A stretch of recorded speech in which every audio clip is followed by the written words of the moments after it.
Bir şehir düşün. Adını dağından, nefesini ormanından alıyor. Kartepe.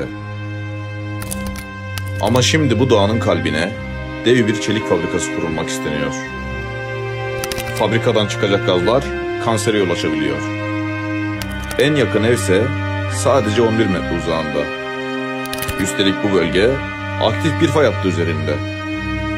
Ama Kartepe halkı susmadı, direndi. Çünkü bu sadece bir fabrika değil, bu bir yaşam meselesi. Kartepe kararını verdi. Sanayi değil, yaşam istiyoruz. Kartepe'ye hatta ne istemiyoruz. Peki ya siz?